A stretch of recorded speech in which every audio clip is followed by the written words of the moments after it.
My name is Evelyn Harper, and the night I ruined my son's wedding was the same night I finally stopped being invisible. People think revenge is loud, screaming, crying, throwing things. It's not. Real revenge is calm.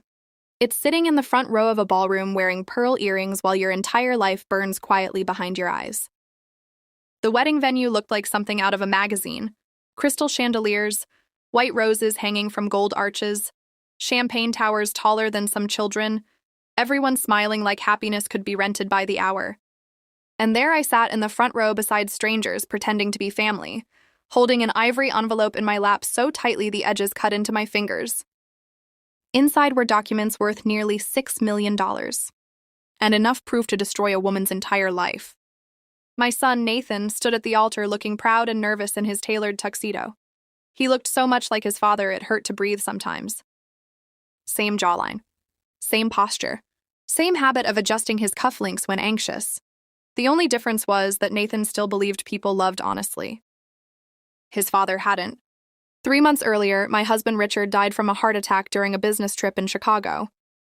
32 years of marriage ended with one phone call from a hospital I'd never seen. At first, I thought grief would be the hardest part. I was wrong. Betrayal survives longer than grief does. A week after the funeral, I started organizing Richard's office because silence in the house was becoming unbearable. That office smelled exactly like him. Leather, whiskey, expensive cologne, secrets. I wasn't searching for anything dramatic. Just insurance papers, tax documents, the practical little things widows are forced to become experts in overnight. Then I found the locked drawer. Funny thing about marriage, you always know when something's hidden. Maybe not consciously, but your body knows. Your instincts know. I found the tiny brass key taped beneath the desk drawer exactly where old paranoid men think nobody will look. Inside were property deeds. 5 of them. Different addresses, different purchase dates, different shell companies, but every single one connected to one woman, Celeste Monroe. The woman sitting 3 rows behind me at my son's wedding wearing emerald silk and pretending she belonged there. Richard's mistress. My hands shook so badly that afternoon I dropped every paper onto the floor. At first I couldn't even understand what I was reading. Beachfront condo in Santa Monica. Luxury townhouse in Denver. Lake house in Oregon. Penthouse in Dallas. Private vineyard estate outside Napa. All secretly transferred over the last 12 years. All hidden from me. All legally positioned to become hers after his death. I remember staring at the signatures thinking maybe there had to be some explanation. Some mistake. But betrayal always becomes obvious eventually.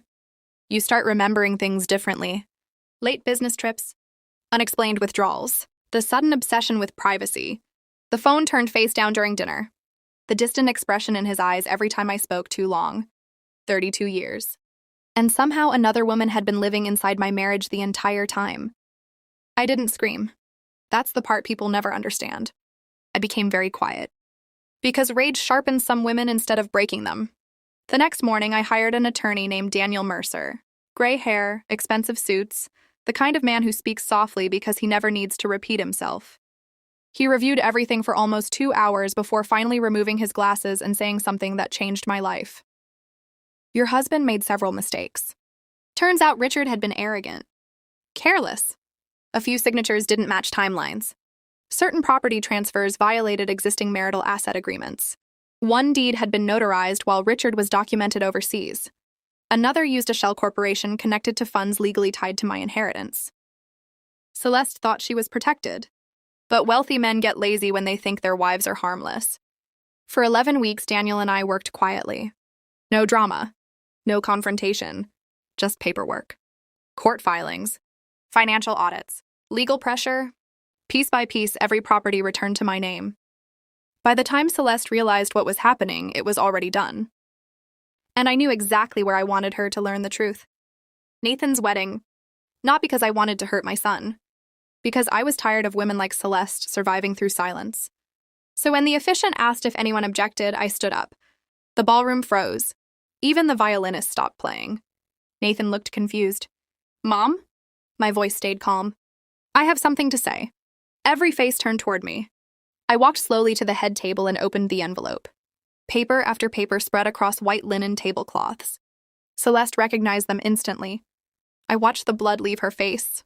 5 properties were illegally transferred during my marriage, I said clearly. As of last week, all assets have legally returned to their rightful owner. Whispers exploded across the ballroom. Nathan stared at me like he didn't recognize me anymore. Celeste stood so fast her wineglass shattered in her hand. Red liquid splashed across her dress like fresh blood. "You lying bitch," she hissed. I held up the court documents. Blue official stamps. Judge signatures. Certified recovery orders. "Not lies," I said calmly. "Law." The room went silent again. Heavy silent. The kind that changes relationships permanently. Celeste looked around desperately for support, but humiliation isolates people quickly. Especially women who built their lives around appearances. She stormed out crying before anyone stopped her. And I sat back down like nothing happened. But revenge has consequences. The next morning, my phone rang at 5:47 a.m. No voice. Just breathing. Slow. Intentional. That happened for 6 straight days. Then came the notes. "You'll regret this. Watch your back." Widows disappear too. I installed security cameras. Changed the locks.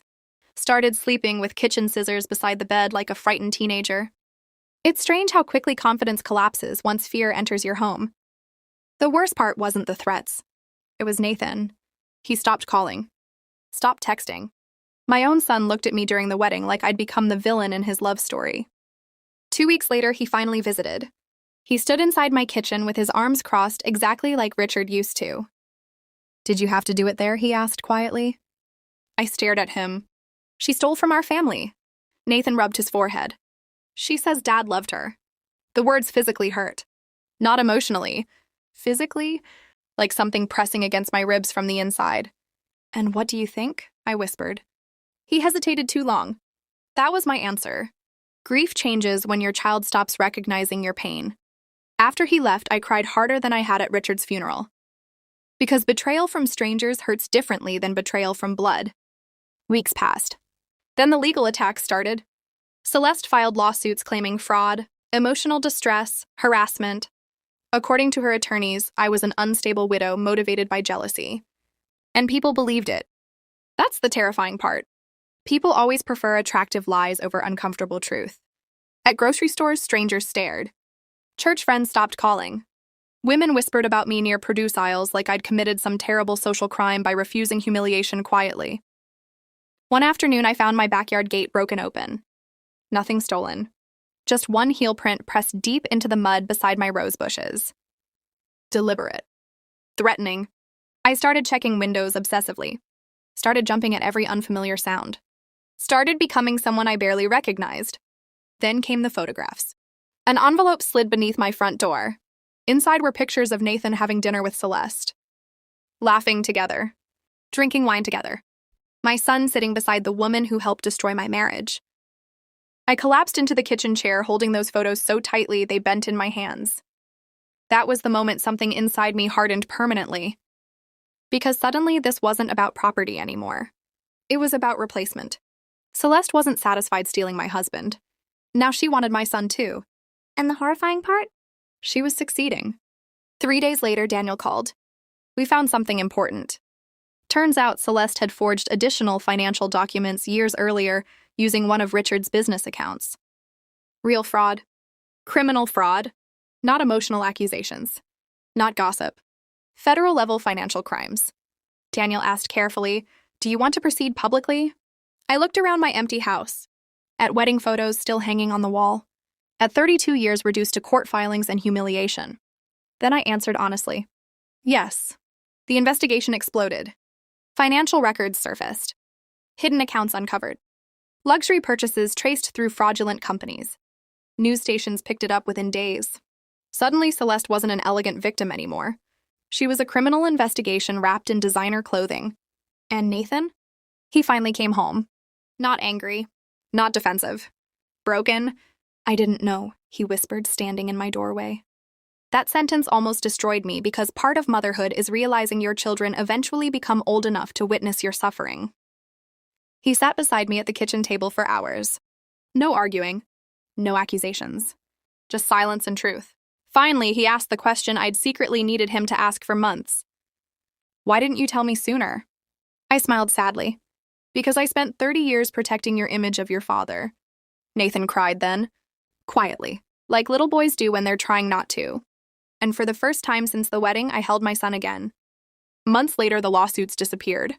Celeste vanished from town completely after accepting a financial settlement tied to criminal immunity agreements. The houses stayed mine. But oddly enough, victory didn't feel dramatic. It felt quiet, peaceful, like surviving surgery. Nathan and his wife still visit every Sunday now. Sometimes we talk about Richard. Sometimes we don't. But one thing changed forever. My son finally sees me clearly. Not as someone's wife. Not as background decoration in family photos. But as a woman who survived betrayal without disappearing beneath it. And maybe that's the real reason I stood up at that wedding. Not for revenge. Not even for justice. But because after decades of silence, I needed the world to understand something very simple. Women do not become invisible just because people stop looking at them.